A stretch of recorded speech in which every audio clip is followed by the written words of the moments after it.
ਵਾਹਿਗੁਰੂ ਜੀ ਕਾ ਖਾਲਸਾ ਵਾਹਿਗੁਰੂ ਜੀ ਕੀ ਫਤਿਹ। ਆਸਾ ਮਹੱਲਾ ਪਹਿਲਾ। ਤਨ ਬਿਨਸੈ ਧਨ ਕਾ ਕੋ ਕਹੀਐ, ਬਿਨ ਗੁਰ ਰਾਮ ਨਾਮ ਕਦ ਲਹੀਐ। ਜਿਸ ਵੇਲੇ ਸਰੀਰ ਬਿਨਸੈ ਕਹੀਏ ਨਾਸ਼ ਹੋ ਜਾਏਗਾ, ਤਦੋਂ ਧਨ ਦਾ ਕਾਕੂ ਕਹੀਏ ਕਿਸ ਦਾ ਕਹੀਏ ਕਿਹਾ ਜਾਏਗਾ। ਭਾਵ ਪ੍ਰਾਣੀ ਧਨ ਨਾਲ ਤਾਂ ਲੈ ਕੇ ਨਹੀਂ ਜਾਂਦਾ, ਇਸ ਕਰਕੇ ਜਿਸ ਦੇ ਕਬਜ਼ੇ ਵਿੱਚ ਆ ਗਿਆ ਉਹੀ ਸਾਂਭ ਲੈਂਦੇ ਹਨ। ਸਤਿਗੁਰੂ ਸਾਹਿਬ ਜੀ ਤੋਂ ਬਗੈਰ ਰਾਮ ਪਰਮੇਸ਼ਰ ਦਾ ਨਾਮ ਰੂਪੀ ਧਨ ਕਿੱਥੋਂ ਲਈਐ ਲੈ ਲਵੋਗੇ, ਜੇ ਪਰਲੋਕ ਵਿੱਚ ਨਾਲ ਜਾਣ ਵਾਲਾ ਹੈ। ਰਾਮ ਨਾਮ ਧਨ ਸੰਗ ਸਖਾਈ, ਅਹਨਿਸ ਨਿਰਮਲ ਹਰ ਲਿਵ ਲਾਈ। ਹੇ ਭਾਈ, ਜੋ ਰਾਮ ਪਰਮੇਸ਼ਰ ਦਾ ਨਾਮ ਰੂਪੀ ਧਨ ਹੈ, ਉਹ ਇਸ ਲੋਕ ਵਿੱਚ ਸੰਗੀ ਤੇ ਪਰਲੋਕ ਵਿੱਚ ਮਿੱਤਰ ਦੀ ਨਿਆਈ ਸਾਥ ਹੋ ਕੇ ਸਖਾਈ ਕਹੀਏ ਸਹਾਇਤਾ ਕਰਨ ਵਾਲਾ ਹੈ। ਅਹਨਿਸ ਰਾਤ ਦਿਨੇ ਹਿਰਦੇ ਨੂੰ ਨਿਰਮਲ ਸ਼ੁੱਧ ਕਰਨ ਵਾਲਾ ਤੇ ਹਰ ਪਰਮੇਸ਼ਰ ਵਿੱਚ ਲਿਵ ਬਿਰਤੀ ਲਾਉਣ ਵਾਲਾ ਹੈ। ਰਾਮ ਨਾਮ ਬਿਨ ਕਵਨ ਹਮਾਰਾ। ਹੇ ਭਾਈ, ਰਾਮ ਪਰਮੇਸ਼ਵਰ ਵਾਹਿਗੁਰੂ ਤੋਂ ਬਗੈਰ ਹਮਾਰਾ ਕਹੀਏ ਸਾਡਾ ਕੌਣ ਹੈ, ਭਾਵ ਕੋਈ ਵੀ ਨਹੀਂ ਹੈ। ਸੁਖ ਦੁਖ ਸਮ ਕਰ ਨਾਮ ਨ ਛੋਡੋ, ਆਪੇ ਬਖਸ਼ ਮਿਲਾਵਣ ਹਾਰਾ ਰਹਾਉ। ਸੁਖ ਖੁਸ਼ੀ ਦੇ ਸਮੇਂ ਤੇ ਦੁੱਖ ਕਸ਼ਟ ਦੇ ਸਮੇਂ, ਇਹਨਾਂ ਦੋਨਾਂ ਦੇ ਵਿੱਚ ਇੱਕ ਸਮਾਨ ਬਿਰਤੀ ਕਰਕੇ ਪਰਮੇਸ਼ਵਰ ਵਾਹਿਗੁਰੂ ਦੇ ਨਾਮ ਨੂੰ ਜਪਣਾ ਨਾ ਛੱਡੋ। ਇਉਂ ਇੱਕ ਰਸ ਜਪਣ ਕਰਕੇ ਪ੍ਰਭੂ ਵਾਹਿਗੁਰੂ ਆਪ ਹੀ ਔਗਣਾਂ ਨੂੰ ਬਖਸ਼ ਮੁਆਫ ਕਰਕੇ ਨਾਮ ਦੀ ਦਾਤ ਬਖਸ਼ ਕਰਕੇ ਆਪ ਦੇ ਸਰੂਪ ਵਿੱਚ ਮਿਲਾਉਣ ਵਾਲਾ ਹੈ। ਰਹਾਉ ਵਿਸਰਾਮ ਦੇ ਕੇ ਕਹਿੰਦੇ ਹਨ, ਕਨਕ ਕਾਮਨੀ ਹੇਤ ਗਵਾਰਾ, ਦੁਬਦਾ ਲਾਗੇ ਨਾਮ ਵਿਸਾਰਾ। ਗਵਾਰਾ ਕਹੀਏ ਮੂਰਖ ਪੁਰਸ਼ ਕਨਕ ਸੋਨੇ ਤੇ ਕਾਮਨੀ ਇਸਤਰੀ ਨਾਲ ਹੀ ਹੇਤ ਮੋਹ ਕਰ ਰਿਹਾ ਹੈ। ਦੁਬਦਾ ਦਵੈਤ ਭਾਵ ਵਿੱਚ ਲੱਗ ਕਰਕੇ ਪ੍ਰਭੂ ਦੇ ਨਾਮ ਨੂੰ ਵਿਸਾਰਾ ਭੁਲਾ ਦਿੱਤਾ ਹੈ। ਜਿਸ ਤੂੰ ਬਖਸ਼ਹਿ ਨਾਮ ਜਪਾਏ, ਦੂਤ ਨ ਲਾਗ ਸਕੈ ਗੁਣ ਗਾਏ।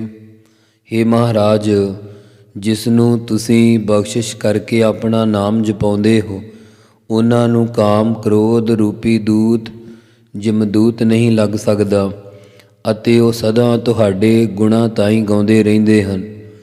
ਹਰ ਗੁਰ ਦਾਤਾ ਰਾਮ ਗੋਪਾਲਾ, ਜਿਉ ਭਾਵੈ ਤਿਉ ਰਾਖ ਦਇਆਲਾ।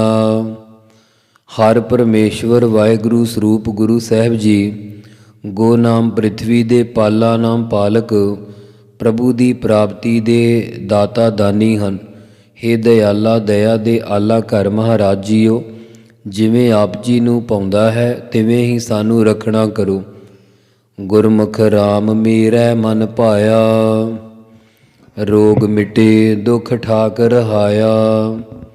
ਗੁਰਮੁਖ ਜਨਾਂ ਦੀ ਸੰਗਤ ਕਰਕੇ ਰਾਮ ਪਰਮੇਸ਼ਰ ਦਾ ਨਾਮ ਸਾਡੇ ਮਨ ਹਿਰਦੇ ਵਿੱਚ ਭਾਇਆ ਚੰਗਾ ਲੱਗਾ ਹੈ, ਜਿਸ ਦੇ ਜਪਣ ਕਰਕੇ ਹਉਮੈ ਦੇ ਰੋਗ ਮਿਟ ਗਏ ਹਨ ਅਤੇ ਅਗਿਆਨ ਜੰਮਣ ਮਰਨ ਆਦਿਕ ਦਾ ਕਸ਼ਟ ਵੀ ਠਾਕ ਰੋਕ ਰੱਖਿਆ ਹੈ। ਅਵਰ ਨ ਔਖਦ ਤੰਤ ਨ ਮੰਤਾ, ਹਰ ਹਰ ਸਿਮਰਨ ਕਿਲ ਵਿਖ ਹੰਤਾ। ਪਰਮੇਸ਼ਰ ਦੇ ਨਾਮ ਵਰਗੀ ਹੋਰ ਕੋਈ ਵੀ ਔਖਦ ਦਵਾਈ ਹੈ ਭਲਾ? ਪਰਮੇਸ਼ਰ ਦੇ ਨਾਮ ਵਰਗੀ ਨਾ ਹੋਰ ਕੋਈ ਦਵਾਈ ਔਖਦ ਹੈ, ਨਾ ਹੀ ਕੋਈ ਤੰਤ ਤੰਤਰ ਤਵੀਤ ਅਤੇ ਮੰਤਾ ਮੰਤਰ ਆਦ ਹੈ। ਹਰੀ ਪਰਮੇਸ਼ਰ ਦੇ ਨਾਮ ਨੂੰ ਯਾਦ ਕਰਨ ਦੇ ਨਾਲ ਸਾਰੇ ਕਿਲਵਿਖ ਪਾਪ ਹੰਤਾ ਕਹੀਏ ਨਾਸ਼ ਹੋ ਜਾਂਦੇ ਆ। ਤੂੰ ਆਪ ਭੁਲਾਵਹਿ ਨਾਮ ਵਿਸਾਰ, ਤੂੰ ਆਪੇ ਰਾਖੈ ਕਿਰਪਾ ਧਾਰ। ਹੇ ਮਹਾਰਾਜ, ਜੋ ਤੁਹਾਡੇ ਨਾਮ ਨੂੰ ਵਿਸਾਰ ਭੁਲਾਉਂਦੇ ਹਨ, ਉਹਨਾਂ ਨੂੰ ਤੁਸੀਂ ਆਪ ਆਪਣੇ ਸਰੂਪ ਵੱਲੋਂ ਭੁਲਾ ਦਿੰਦੇ ਹੋ। ਜਿਨ੍ਹਾਂ ਉੱਪਰ ਕਿਰਪਾ ਮਿਹਰ ਧਾਰਨ ਕਰਕੇ ਨਾਮ ਜਪਾਉਂਦੇ ਹੋ, ਉਹਨਾਂ ਨੂੰ ਤੁਸੀਂ ਆਪ ਹੀ ਰੱਖਣਾ ਕਰਦੇ ਹੋ। ਰੋਗ ਭਰਮ ਭੇਦ ਮਨ ਦੂਜਾ, ਗੁਰ ਬਿਨ ਭਰਮ ਜਪਹਿ ਜਪ ਦੂਜਾ। ਜਿੰਨਾ ਚਿਰ ਚਿੱਤ ਵਿੱਚ ਦਵੈਤ ਭਾਵ ਹੈ, ਉਨਾ ਚਿਰ ਹਉਮੈ ਦਾ ਰੋਗ, ਸਰੂਪ ਦਾ ਭਰਮ ਸੰਸਾ ਤੇ ਜੀਵ ਇਸ ਦਾ ਭੇਦ ਅੰਤਰਾ ਆਦਿ ਪਿਆ ਹੀ ਰਹਿੰਦਾ। ਗੁਰੂ ਜੀ ਤੋਂ ਬਿਨ ਬਗੈਰ ਜੀਵ ਸੰਸੇ ਵਿੱਚ ਪਏ ਹੋਏ ਦੂਜਾ ਕਹੀਏ ਦੂਸਰੇ ਦੇਵੀ ਦੇਵਤਿਆਂ ਦੇ ਜਾਪ ਨੂੰ ਹੀ ਜਪਦੇ ਹਨ। ਆਦਿ ਪੁਰਖ ਗੁਰ ਦਰਸ਼ਨ ਨ ਦੇਖੈ ਹੈ, ਵੇਣ ਗੁਰ ਸ਼ਬਦੈ ਜਨਮ ਕੇ ਲੇਖੈ ਹੈ। ਸੋ ਉਹ ਆਦ ਮੁੱਢ ਰੂਪ ਪੁਰਖ ਪੂਰਨ ਪਰਮੇਸ਼ਰ ਦੇ ਸਰੂਪ ਗੁਰੂ ਜੀ ਦਾ ਦਰਸ਼ਨ ਹੀ ਨਹੀਂ ਦੇਖਦੇ। ਗੁਰਾਂ ਦੇ ਦਰਸ਼ਨ ਦੇਖਣ ਨਾਲ ਹੀ ਆਦਿ ਪੁਰਖ ਦੀ ਪ੍ਰਾਪਤੀ ਹੁੰਦੀ ਹੈ। ਗੁਰੂ ਸਾਹਿਬ ਜੀ ਦੇ ਉਪਦੇਸ਼ ਦੀ ਕਮਾਈ ਤੋਂ ਬਿਨਾਂ ਮਨੁੱਖਾ ਜਨਮ ਕਿਸ ਲੇਖੈ ਲੇਖੇ ਵਿੱਚ ਭਾਵ ਅਰਥਾਤ ਵਿਅਰਥ ਹੈ। ਦੇਖ ਅਚਰਜ ਰਹੇ ਬਿਸਮਾਦ, ਘਟ ਘਟ ਸੁਰ ਨਰ ਸਹਿਜ ਸਮਾਦ। ਜੋ ਆਦਿ ਪੁਰਖ ਦਾ ਦਰਸ਼ਨ ਦੇਖਦੇ ਹਨ, ਉਹ ਅਸਚਰਜ ਸਰੂਪ ਨੂੰ ਵੇਖ ਕਰਕੇ ਬਿਸਮਾਦ ਕਹੀਏ ਅਸਚਰਜ ਹੋ ਰਹੇ ਆ। ਚਾਰੇ ਖਾਣੀਆਂ ਦੇ ਘਟਾਂ ਘਟਾਂ ਵਿੱਚ ਸੁਰ ਦੇਵਤੇ ਅਤੇ ਨਰ ਮਨੁੱਖਾਂ ਵਿੱਚ ਉਸ ਪਰਮੇਸ਼ਰ ਨੂੰ ਵਿਆਪਕ ਜਾਣ ਕੇ ਗੁਰਮੁਖ ਜਨ ਨਿਰਯਤਨ ਹੀ ਸਮਾਧੀ ਵਿੱਚ ਇਸਤਤ ਹੋ ਰਹੇ ਹਨ, ਭਾਵ ਨਿਰਵਿਕਲਪ ਸਮਾਧੀ ਵਿੱਚ ਲੀਨ ਹੁੰਦੇ ਹਨ। ਭਰਪੁਰ ਧਾਰ ਰਹੇ ਮਨ ਮਾਹੀ, ਤੁਮ ਸੰਸਰ ਅਵਰ ਕੋ ਨਾਹੀ। ਪਰਮੇਸ਼ਰ ਨੂੰ ਵਿਆਪਕ ਜਾਣ ਕਰਕੇ ਆਪਣੇ ਮਨ ਹਿਰਦੇ ਵਿੱਚ ਆਪਣੇ ਹਿਰਦੇ ਦੇ ਵਿੱਚ ਪਰਮੇਸ਼ਰ ਨੂੰ ਜਾਣ ਕਰਕੇ ਮਾਹੀ ਵਿੱਚ ਧਾਰ ਰਹੇ ਭਾਵ ਧਾਰਨ ਕਰ ਰਹੇ ਆ। ਕਿਉਂਕਿ ਅਤੇ ਮੁਖੋਂ ਇਸ ਪ੍ਰਕਾਰ ਕਹਿੰਦੇ ਹਨ, ਹੇ ਮਹਾਰਾਜ, ਤੁਮ ਕਹੀਏ ਤੁਹਾਡੇ ਸੰਸਰ ਬਰਾਬਰ ਹੋਰ ਕੋਈ ਵੀ ਨਹੀਂ ਹੈ। ਜਾ ਕੀ ਭਗਤ ਹੇਤ ਮੁਖ ਨਾਮ, ਸੰਤ ਭਗਤ ਕੀ ਸੰਗਤ ਰਾਮ। ਜਿਸ ਪਰਮੇਸ਼ਰ ਦੀ ਭਗਤੀ ਦੇ ਹੇਤ ਕਾਰਨ ਮੂੰਹ ਵਿੱਚ ਨਾਮ ਵਸਦਾ ਹੈ, ਜਿਸ ਪਰਮੇਸ਼ਰ ਦੀ ਭਗਤੀ ਵਿੱਚ ਹਿੱਤ ਕਰਕੇ ਸੰਤ ਜਨ ਮੂੰਹੋਂ ਨਾਮ ਜਪਦੇ ਹਨ, ਉਹ ਰਾਮ ਪਰਮੇਸ਼ਵਰ ਵਾਹਿਗੁਰੂ ਸੰਤ ਕਹੀਏ ਸ਼ਾਂਤ ਚਿੱਤ ਭਗਤ ਜਨਾਂ ਦੀ ਸੰਗਤ ਵਿੱਚੋਂ ਲੱਭ ਪੈਂਦਾ ਹੈ।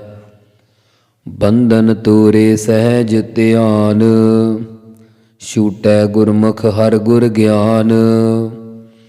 ਉਹਨਾਂ ਨੇ ਸਹਿਜ ਗਿਆਨ ਸਰੂਪ ਸਹਿਜ ਸਰੂਪ ਪਰਮੇਸ਼ਰ ਵਿੱਚ ਧਿਆਨ ਜੋੜ ਕੇ ਕਰਤਾ ਭੁਗਤਾ ਹਉਮੈ ਆਦਿ ਦੇ ਬੰਧਨ ਜੰਜਾਲ ਤੋੜ ਦਿੱਤੇ ਹਨ। ਪਰਮੇਸ਼ਵਰ ਵਾਹਿਗੁਰੂ ਸਰੂਪ ਗੁਰੂ ਸਾਹਿਬ ਤੋਂ ਗਿਆਨ ਪ੍ਰਾਪਤ ਕਰਕੇ ਗੁਰਮੁਖ ਜਨ ਛੂਟੈ ਕਹੀਏ ਮੁਕਤ ਹੋਏ ਆ। ਨਾ ਜਮਦੂਤ ਦੁਖ ਤਿਸ ਲਾਗੈ, ਜੋ ਜਨ ਰਾਮ ਨਾਮ ਲਿਵ ਜਾਗੈ। ਉਸ ਪੁਰਖ ਨੂੰ ਨਾ ਹੀ ਅਜਰਾਇਲ, ਮੀਕਾਇਲ, ਜਿਬਰਾਇਲ, ਇਸਰਾਇਲ ਆਦਿ ਦੂਤ ਤੇ ਨਾ ਹੀ ਜੰਮਣ ਮਰਨ ਨਰਕ ਆਦਿ ਦਾ ਦੁੱਖ ਕਸ਼ਟ ਲੱਗਦਾ। ਜਿਹੜਾ ਜਨ ਪੁਰਸ਼ ਰਾਮ ਪਰਮੇਸ਼ਰ ਦੇ ਨਾਮ ਵਿੱਚ ਲਿਵ ਬਿਰਤੀ ਲਗਾ ਕਰਕੇ ਗਿਆਨ ਅਵਸਥਾ ਵਿੱਚ ਜਾਗ ਪਿਆ ਹੈ। ਭਗਤ ਵਸ਼ਲ ਭਗਤਾ ਹਰ ਸੰਗ, ਨਾਨਕ ਮੁਕਤ ਭਏ ਹਰ ਰੰਗ। ਭਗਤ ਵਸ਼ਲ ਭਗਤੀ ਭਗਤਾਂ ਨੂੰ ਪਿਆਰ ਕਰਨ ਵਾਲਾ ਪਰਮੇਸ਼ਵਰ ਵਾਹਿਗੁਰੂ ਹਮੇਸ਼ਾ ਆਪਣੇ ਸੇਵਕਾਂ ਦੇ ਸੰਗ ਸਾਥ ਅੰਗ ਸੰਗ ਹੈ। ਸਤਿਗੁਰੂ ਧੰਨ ਗੁਰੂ ਨਾਨਕ ਦੇਵ ਮਹਾਰਾਜ ਜੀ ਕਥਨ ਕਰਦੇ ਹਨ ਕਿ ਉਹ ਭਗਤ ਜਨ ਪਰਮੇਸ਼ਵਰ ਵਿੱਚ ਪ੍ਰੇਮ ਕਰਕੇ ਰੰਗ ਸੰਸਾਰ ਦੇ ਬੰਧਨਾਂ ਤੋਂ ਮੁਕਤ ਹੋਏ ਹਨ। ਆਸਾ ਮਹੱਲਾ ਪਹਿਲਾ ਇੱਕ ਤੁਕੀ। ਇਸ ਪਾਵਨ ਸ਼ਬਦ ਵਿੱਚ ਸਤਿਗੁਰੂ ਜੀ ਪਰਮੇਸ਼ਰ ਦੀ ਭਗਤੀ ਤੋਂ ਬਿਨਾਂ ਸਾਰੇ ਸੰਸਾਰ ਨੂੰ ਬੰਧਨ ਰੂਪ ਕਥਨ ਕਰਦੇ ਹਨ ਅਤੇ ਅਖੀਰ ਵਿੱਚ ਇਹ ਸਿਧਾਂਤ ਦੱਸਦੇ ਹਨ ਕਿ ਰਾਮ ਨਾਮ ਦੀ ਸ਼ਰਨ ਲੈਣ ਤੋਂ ਹੀ ਬੰਧਨਾਂ ਤੋਂ ਰਹਿਤ ਹੋਈਦਾ। ਇਹ ਇੱਕ ਤੁਕੀ ਭਾਵ ਇੱਕ ਤੁਕ ਦੀ ਅਸ਼ਟਪਦੀ ਆ। ਦੋ ਛੋਟੀਆਂ ਤੁਕਾਂ ਨੂੰ ਇੱਕ ਤੁਕ ਹੀ ਸਮਝਣਾ। ਗੁਰ ਸੇਵੇ ਸੋ ਠਾਕੁਰ ਜਾਣੈ, ਦੁਖ ਮਿਟੈ ਸੱਚ ਸ਼ਬਦ ਪਛਾਨੈ। ਜੋ ਗੁਰੂ ਸਾਹਿਬ ਜੀ ਦੀ ਸੇਵੇ ਟਹਿਲ ਕਰਦਾ ਹੈ, ਉਹ ਠਾਕੁਰ ਸੁਆਮੀ ਅਕਾਲ ਪੁਰਖ ਨੂੰ ਜਾਣੈ ਸਮਝ ਲੈਂਦਾ। ਉਸ ਦਾ ਜੰਮਣ ਮਰਨ ਆਦਿ ਦਾ ਦੁੱਖ ਕਸ਼ਟ ਮਿਟ ਜਾਂਦਾ ਹੈ ਅਤੇ ਉਹ ਗੁਰਾਂ ਦੇ ਸ਼ਬਦ ਉਪਦੇਸ਼ ਦੁਆਰਾ ਸਤ ਸਰੂਪ ਨੂੰ ਪਛਾਣ ਲੈਂਦਾ ਹੈ। RAM ਜਪੋ ਮੇਰੀ ਸਖੀ ਸਖੈਨੀ, ਸਤਿਗੁਰ ਸੇਵ ਦੇਖੋ ਪ੍ਰਭ ਨੈਣੀ ਰਹਾਉ। ਹੇ ਮੇਰੀ ਸਾਡੀ ਸ਼ਰਧਾ ਵਾਲਿਓ ਸਹੇਲਿਓ ਅਤੇ ਭਗਤੀ ਵਾਲਿਓ ਸਖੈਨੀ ਪਿਆਰਿਓ, ਅਰਥਾਤ ਗੁਰੂ ਜੀ ਗੁਰਸਿੱਖਾਂ ਨੂੰ ਸੰਬੋਧਨ ਕਰਕੇ ਕਹਿ ਰਹੇ ਹਨ ਕਿ ਹੇ ਪਿਆਰੇ ਗੁਰਸਿੱਖੋ, RAM ਪਰਮੇਸ਼ਰ ਦੇ ਨਾਮ ਨੂੰ ਜਪਣਾ ਕਰੋ। ਸਤਿਗੁਰੂ ਸੱਚੇ ਗੁਰਾਂ ਦੀ ਸੇਵ ਟਹਿਲ ਕਰਕੇ ਉਸ ਪਰਮੇਸ਼ਰ ਨੂੰ ਪ੍ਰਤੱਖ ਅਪਰੋਖ ਅਪਰੋਖ ਗਿਆਨ ਰੂਪੀ ਨੈਣੀ ਕਹੀਏ ਨੇਤਰਾਂ ਨਾਲ ਵੇਖ ਲਵੋ ਰਹਾਓ। ਵਿਸਰਾਮ ਦੇ ਕੇ ਕਿਰਪਾ ਕਰਦੇ ਹਨ। ਬੰਧਨ ਮਾਤ ਪਿਤਾ ਸੰਸਾਰ, ਬੰਧਨ ਸੁਤ ਕੰਨਿਆ ਅਰ ਨਾਰ। ਜਗਤ ਵਿੱਚ ਜੋ ਮਾਤਾ ਪਿਤਾ ਮਾਂ ਪਿਓ ਹਨ, ਉਹ ਜੰਜਾਲ ਰੂਪ ਹਨ। ਸੁਤ ਪੁੱਤਰ ਕੰਨਿਆ ਲੜਕੀ ਅਰ ਨਾਰ, ਅਰ ਤੋਂ ਭਾਵ ਅਤੇ ਨਾਰ ਇਸਤਰੀ ਵੀ ਬੰਧਨ ਜੰਜਾਲ ਰੂਪ ਹੈ। ਬੰਧਨ ਕਰਮ ਧਰਮ ਹਉ ਕੀਆ, ਬੰਧਨ ਪੁੱਤ ਕਲਤ ਮਨ ਬੀਆ। ਜੋ ਹਉਮੈ ਦੇ ਸਹਿਤ ਨਿਤ ਨਿਮਿਤ ਆਦ ਕਰਮ ਕੀਤੇ ਹਨ ਤੇ ਜਗ ਪੁਨ ਆਦ ਧਰਮ ਕੀਤੇ ਹਨ, ਉਹ ਵੀ ਬੰਧਨ ਜੰਜਾਲ ਰੂਪ ਹੀ ਹਨ। ਪੁੱਤ ਪੁੱਤਰ ਕਲਤ ਇਸਤਰੀ, ਪੁੱਤਰ ਕਲਤ ਪੁੱਤਰ ਦੀ ਇਸਤਰੀ ਭਾਵ ਨੂੰ ਆਦਿ ਵੀ ਬੰਧਨ ਰੂਪ ਆ, ਕਿਉਂਕਿ ਇਹਨਾਂ ਦੇ ਮੋਹ ਕਰਕੇ ਮਨ ਚਿੱਤ ਵਿੱਚ ਬੀਆ ਦੂਜਾ ਭਾਵ ਪੈਦਾ ਹੁੰਦਾ। ਬੰਧਨ ਕਿਰਖੀ ਕਰਹਿ ਕਿਰਸਾਨ, ਹਉਮੈ ਡੰਨ ਸਹਿ ਰਾਜਾ ਮੰਗੈ ਦਾਨ। ਜੋ ਕਿਰਸਾਨ ਜ਼ਿਮੀਂਦਾਰ ਕਿਸਾਨ ਕਿਰਖੀ ਖੇਤੀ ਕਰਦੇ ਆ, ਇਹ ਵੀ ਬੰਧਨ ਜੰਜਾਲ ਰੂਪ ਹੀ ਹੈ, ਕਿਉਂਕਿ ਰਾਜਾ ਹਉਮੈ ਹੰਕਾਰ ਦੇ ਸਹਿਤ ਦਾਨ ਕੀਏ ਮਾਮਲਾ ਮੰਗਦਾ ਤੇ ਕਿਸਾਨ ਡੰਨ ਸਜ਼ਾ ਸਹਿ ਸਹਾਰਦੇ ਆ। ਬੰਧਨ ਸੌਦਾ ਅਣਵਿਚਾਰੀ, ਤਿਪਤ ਨਾਹੀ ਮਾਇਆ ਮੋਹ ਪਸਾਰੀ। ਅਣਵਿਚਾਰੀ ਕਹੀਏ ਵਿਚਾਰ ਤੋਂ ਰਹਿਤ ਹੋ ਕੇ ਜੋ ਸੌਦਾ ਵਪਾਰ ਕਰਨਾ ਹੈ, ਇਹ ਵੀ ਬੰਧਨ ਰੂਪ ਹੀ ਹੈ। ਅਰਥਾਤ ਇਹ ਵਿਚਾਰ ਨਾ ਕਰਨੀ ਕਿ ਕਿੰਨਾ ਕੁ ਕਮਾਉਣਾ ਹੈ ਤੇ ਕਿੱਥੇ ਜਾ ਕੇ ਰੁਕਣਾ। ਸਰੂਪ ਦੀ ਵਿਚਾਰ ਤੋਂ ਬਿਨਾਂ ਅਣਦਵੈਤ ਭਾਵ ਵਾਲਾ ਸੌਦਾ ਵੀ ਬੰਧਨ ਰੂਪ ਆ। ਮਾਇਆ ਦੇ ਮੋਹ ਕਰਕੇ ਬਿਰਤੀ ਪਸਾਰੀ ਫੈਲਾਈ ਹੋਈ ਆ, ਭਾਵ ਮਾਇਆ ਵਿੱਚ ਹੀ ਫਸੀ ਜਾਂਦਾ, ਕਿਤੇ ਵੀ ਤ੍ਰਿਪਤੀ ਨਹੀਂ ਹੁੰਦੀ। ਬੰਧਨ ਸਾਹ ਸੰਚਹਿ ਧਨ ਜਾਏ, ਬਿਨ ਹਰ ਭਗਤ ਨ ਪਵਈ ਥਾਏ।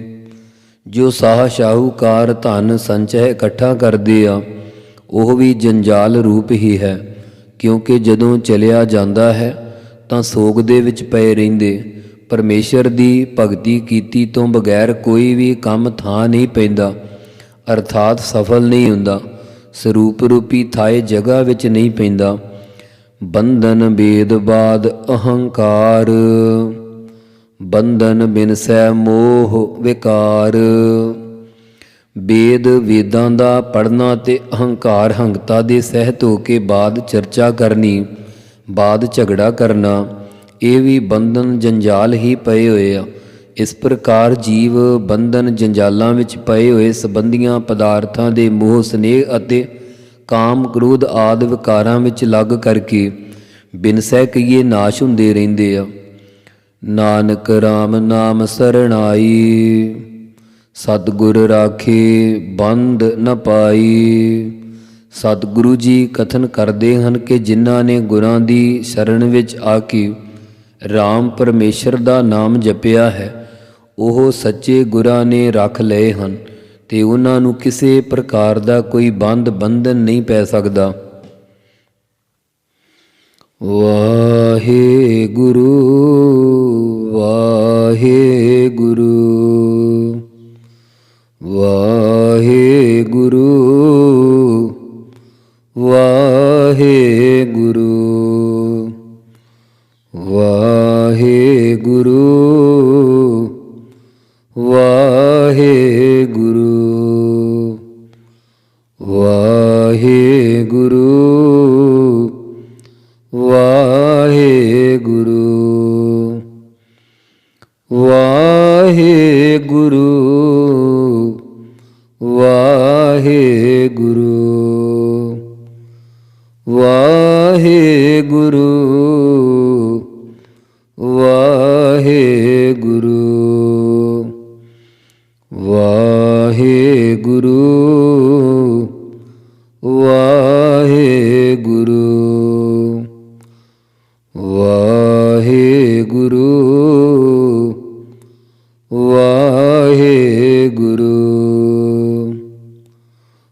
ਵਾਹਿਗੁਰੂ ਜੀ ਕਾ ਖਾਲਸਾ ਵਾਹਿਗੁਰੂ ਜੀ ਕੀ ਫਤਿਹ।